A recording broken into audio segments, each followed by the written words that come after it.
Kui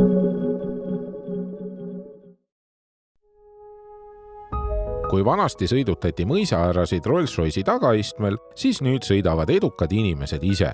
Ja isegi riietuse etikett ei näe enam ülikonda ette. Ka tootja ütleb, et Black Badge'i mudelid on Rolls-Royce'i vabama etiketi autod.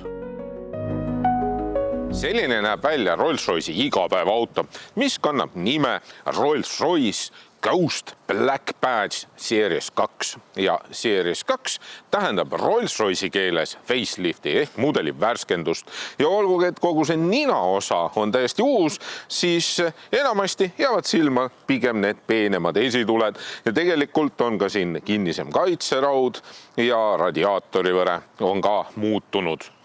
Nüüd selle Spirit of Ecstasy'ga on selline lugu, et kui sul on auto lukustatud ja see märk on siin väljas, siis tegelikult seda siit keegi ära murda ei saa, sest et siin on turvarakendus, nii et kui sa seda siin hakkad sikutama, siis ta peaks tegelikult siia sisse ära kaduma.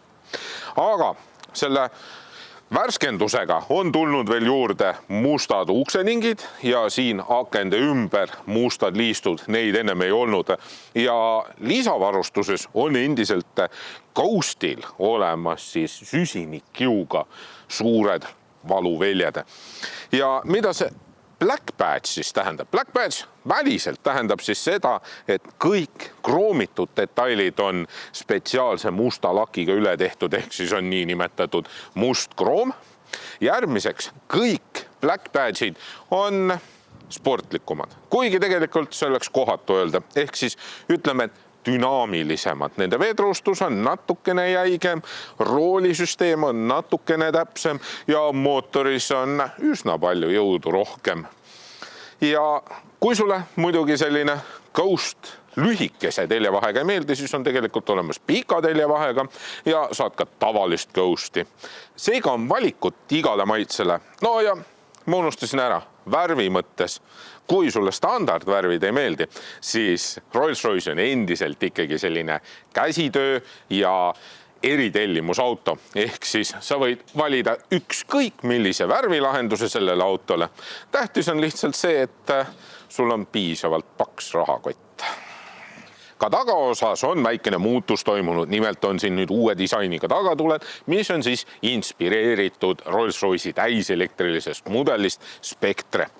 Pagasiruumi mahuga on niimoodi, et hoolimata sellest, et tagaistmed on siis reguleeritavad ja siin on külmik, on siin endiselt ruumi näiteks 3 suurele reisikohvrile.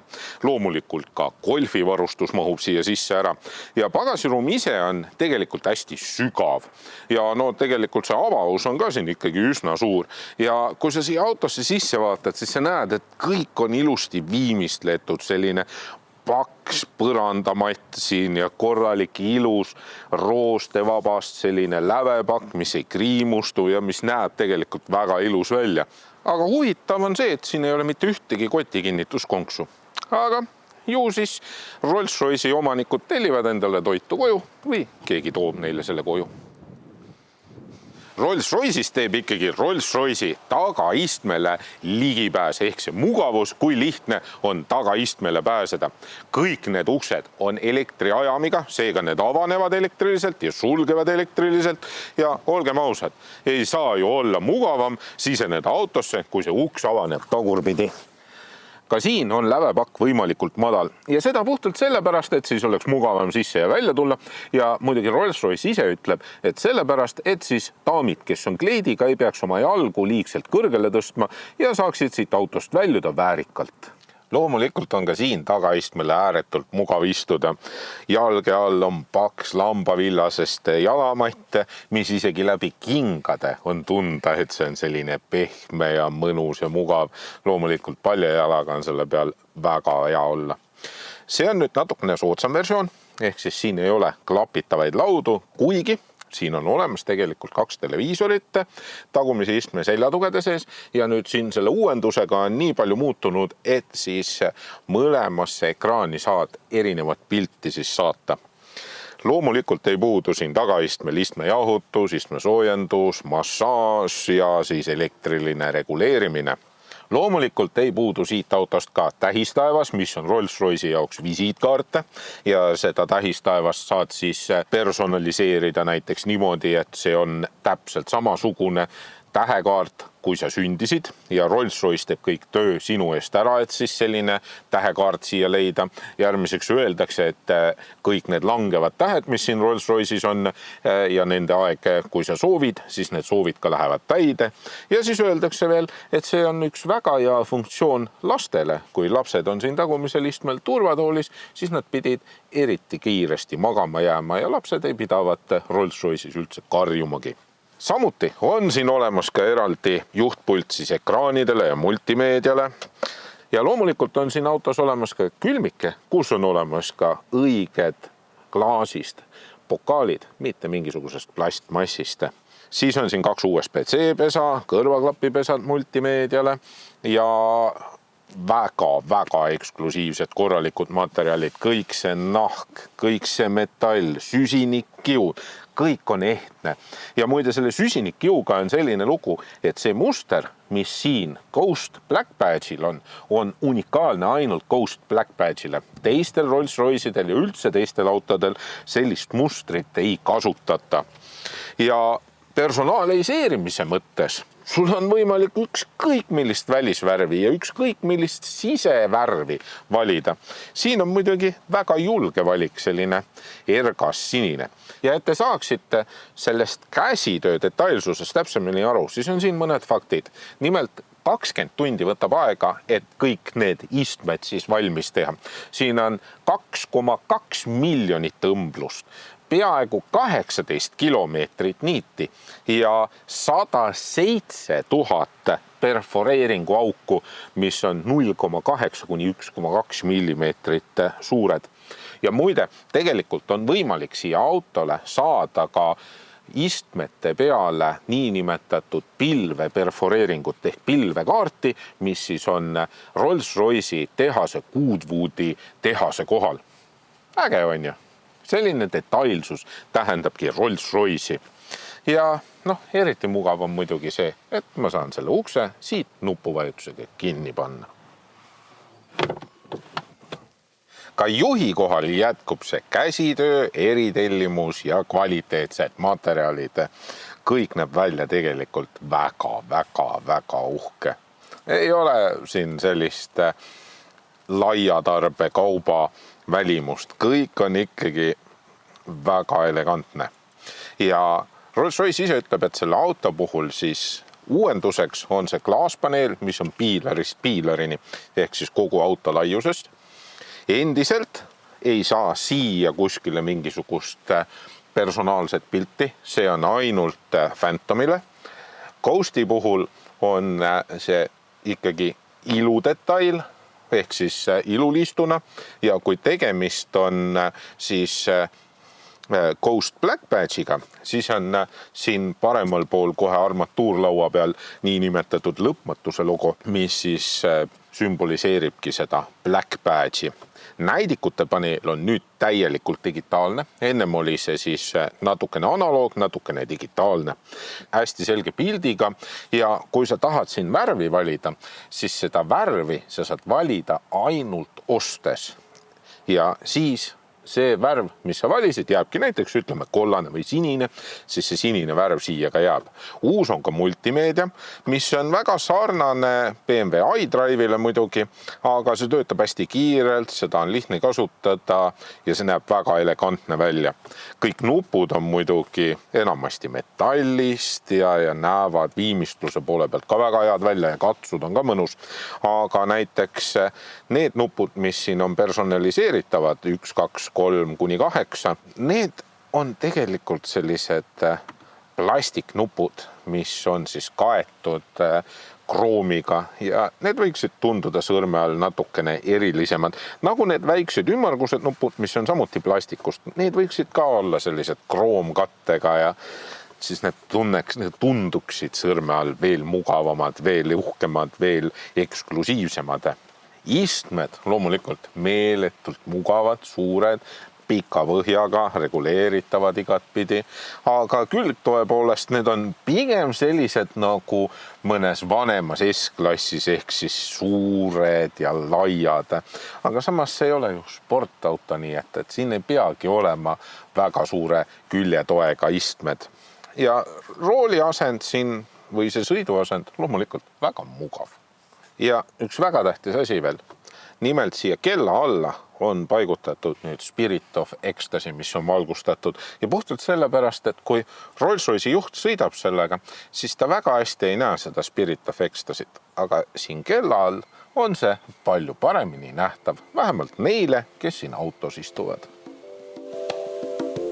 6,75-liitrine V12 bensiinimootor arendab 441 kilovatti ja 900 newtonmeetrit.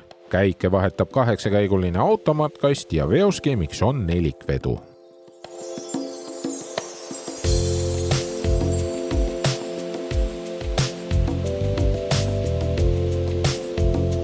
Te kindlasti arvate, et ma hakkan nüüd rääkima, kui sportlikult see auto sõidab, nagu tavaliselt. Aga minu arvates on see selle auto puhul pisut kohatu, sest tegemist on ikkagi luksusautoga. Ja olgugi, et see auto on pisut dünaamilisemate sõiduomadustega kui tavaline Ghost, siis tegelikult ei sõideta sellega kiiresti. Jah, see saab kurvilisel teel tegelikult üllatavalt hästi hakkama. See õhkvedrustus suudab väga hästi balansseerida auto kere kaldumisi ja põhimõtteliselt see auto ei kaldugi kurvides. Ja see õhkvedrustus on tegelikult hoolimata nendest suurtest ratastest alati pigem selline pehmemapoolsem, hõljuv, just selline nagu Rolls-Royce peab olema. Ehk siis hästi mõnusalt, konkreetselt hõljub selline pehme olemine ja no tegelikult, kui sa selle auto ukse veel kinni paned, siis sa oled justkui nagu välismaailmast eraldatud, sa oleksid justkui nagu oma kookonis, oma maailmas, kus kõik on natukene teistmoodi. Ja üks asi, mis selle auto selliseks vaikseks teeb, on loomulikult mürasummutus. Ja öeldakse, et Rolls-Royce'is on umbes 100 kilo eest mürasummutusmaterjale. No tavalisel autol on umbes poole vähem. Seega te saate ju aru, miks ma räägin, et see auto on vaikne. Ka rehvid on spetsiaalsed, mis on siis eraldi sellised, mis võiksid veel rohkem müra summutada. Ja tegelikult, no kui ma väga kareda tee peal sõidan, siis ma õrnalt kuulen rehvi müra, aga no see ei ole tegelikult kuidagi häiriv. See on tagaplaanil ja vaikne. No loomulikult ka kõiksugused sõidu- ja ohutusabilised, mis siin peal on, need töötavad pigem selliselt, et nad on justkui nagu hästi viisakad kutsarid. Ehk siis nad küsivad, härra, kas sa võiksid natukene sõita sirgemalt, et ei kalduks üle sõidujoonte või nii. Või et kui kogemata kiirust ületad, et siis tegelikult ta ei tee häält, vaid ta vilgub natukene. Ja rajaabiline tegelikult rool hästi natukene vibreerib. Ei mingit heli ega midagi sellist. Ehk ma saan siin auto rooli taga väga mõnusalt ja lõõgastavalt sõita. Ehk siis mitte miski ei aja mind närvi. No ja kui ma räägin selle auto kiirendusest, 4,7 sekundit. See on tegelikult muljetavaldav. Ja see auto kaalub 2,5 tonni umbes. Aga see kiirendus ei ole kunagi selline, et see tõmbab nüüd istmesse, vaid see on selline sujuv, jõuline ja justkui nagu lõputu. Ehk siis ei ole vahet, et kas ma sõidan 50 kilomeetrit tunnis ja hakkan kiirendama või ma sõidaksin 150 kilomeetrit tunnis ja hakkaksin kiirendama. See kõik toimub täpselt samamoodi, niuke sujuv ja mõnus minek. Ja see mulle väga meeldib. Aga harjuma peab selle auto puhul just nende A-piilarite ja peeglitega, sest ristmikutel välja pöörates need on ikkagi nii massiivsed, et sinna taha jääb veidikene autosid või objekte peitu. Aga kui sa natukene ennast liigutad, siis sa tegelikult saad ennast nii palju liigutada, et sa näed, mis seal pimenurkade taga toimub. Helisüsteem, mahlakas, vali, selge, nii et ka pikematel sõitudel on mõnus muusikat kuulata siin. Käigukast, vedrustus, tegelikult need on GPS-iga seotud, ehk siis ta pidevalt monitoorib, missugune tee ette tuleb, näiteks kas tuleb mingi suurem mägi või midagi ja siis lülitatakse automaatselt juba madalam käik, siis muudetakse vedrustuse häälestust, et sa kogu aeg siis sõidaksid võimalikult pehmelt, mugavalt ja rahulikult. No, kütusekuluga on niimoodi, et tegelikult keskmine kulu jääb natukene alla 16 liitri sajale ja siin meie filmimise käigus on kütusekulu korraks tõusnud 22 liitri peale, aga see sujuvalt vajub alla, nii et niisugune, ma arvan, 17-18 liitrit sajale tavapärasel sõidul on täiesti normaalne. Aga samas sellise auto puhul see kütusekulu ei tohiks olla määrav. Täpselt samamoodi ei tohiks olla määrav ka selle auto maks. Ehk siis mootorsõiduki maks sellele autole registreerimine 12 000 eurot umbes ja aastamaks 1500 eurot umbes, mis on natukene vähem isegi, kui selle auto rehviring maksab. Seega see ei tohiks küll kohe kuidagi määrav olla. Ja kes nüüd tunneb ennast piisavalt rikkana ja mõjuvõimsana, siis ta saab endale Rolls-Royce'i soetada ka Eestist ja selleks on vaja minna United Motorsisse. United Motors aitab sind, et sa saaksid endale uhke Rolls-Royce'i osta. Sellise Ghost Black Badge Series 2 baashinnaks on umbes 406 000 eurot ja selline proovisõiduauto maksab jämedalt 438 000 eurot. Ja tegelikult mul ei ole siia kõrvale ühtegi õiget konkurenti võtta. Näiteks Mercedese Maybach on pigem selle auto kõrvalt kui laia tarbekaup. Ja Bentley oleks nagu ligi lähedasem, aga ikkagi soodsam. Ja tegelikult Rolls-Royce näeb enda autode konkurentideks pigem kas eralennukit või helikopterit.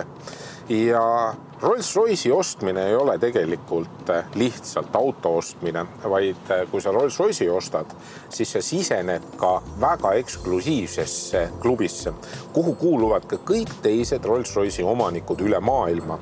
Ja siis sa saad ligipääsu sellisele asjale nagu Rolls-Royce Whispers, kus on siis kõik Rolls-Royce'i omanikud koos ja sealt kaudu võid leida endale kas uue sõbra või äripartneri. Kuigi Ghost Black Badge Series 2 on niinimetatud vabam vorm Rolls-Royce'ist ja igapäevaauto, tunned sa ennast siin endiselt väga mugavalt ja justkui maailmast eraldatuna, ühe sõnaga erilisena.